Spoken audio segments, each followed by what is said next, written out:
Hi everybody, old guy here, and I have not read a book this good in a very long time.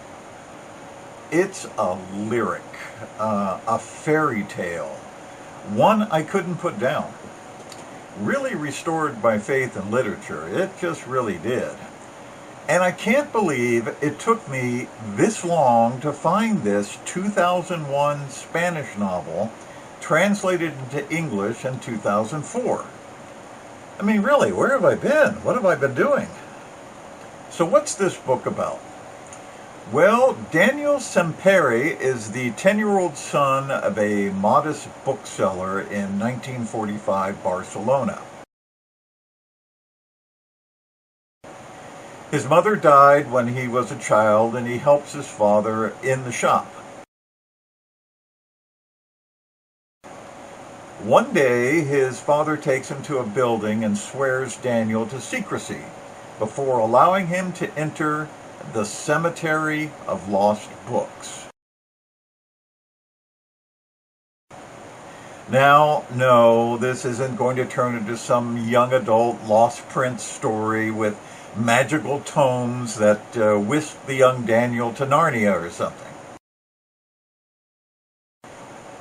The cemetery is a place where various booksellers around the country deposit books that they are afraid will be forgotten. And really, some of them should be, like, the magic of composting, which I think I actually have over here somewhere. As is customary when entering the cemetery for the first time, Daniel gets to adopt one book for his very own to ensure that it will never die. Like Fahrenheit 451. After wandering the labyrinth of shelves, Daniel is drawn to a volume tucked away in a corner called The Shadow of the Wind by Julian Carax. He takes the book home and is engulfed by its story of a man searching for his real father. Daniel asks his father, who is a walking compendium of published works, about the book, but Dad has never heard of it, nor of the author. They both then go see another bookseller, Gustavo Barcelo, who is a wealthy dealer of rarities, who immediately offers to buy the book, and Daniel is tempted, but it's been entrusted to him, so no. It turns out that Carax was found dead of a gunshot wound on a street shortly after the Spanish Civil War began,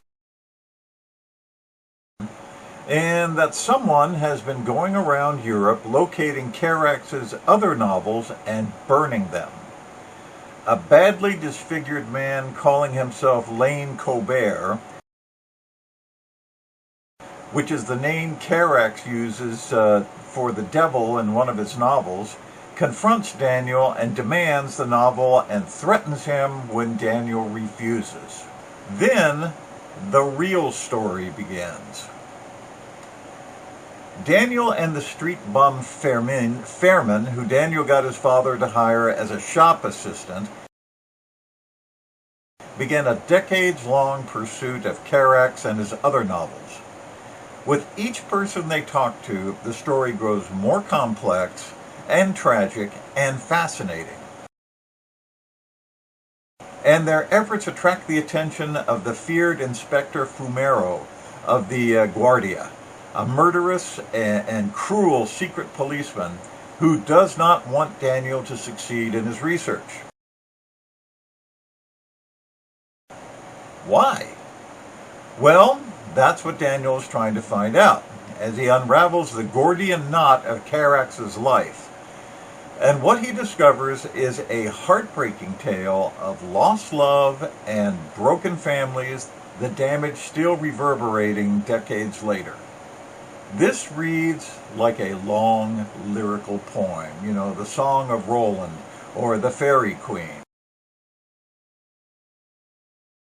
And Daniel's and Fairman's search takes them from some of the worst slums of Barcelona to the richest mansions, each step revealing another layer of Carax's broken and sad life.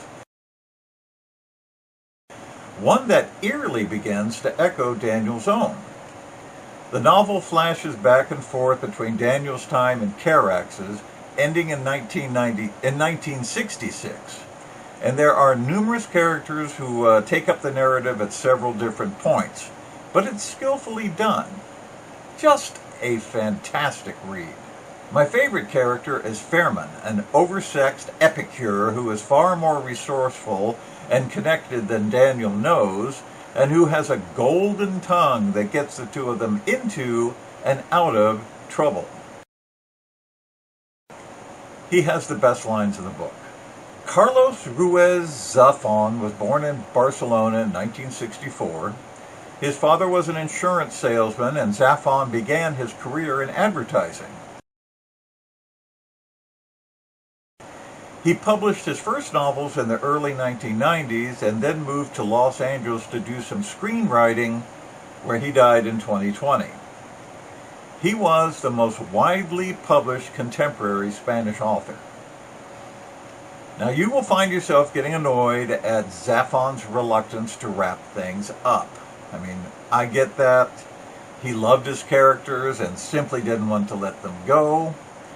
Which actually he doesn't, because this is the first of 4 Cemetery of Lost Books novels, which I'm definitely going to read. You should too. Old guy here. See you later.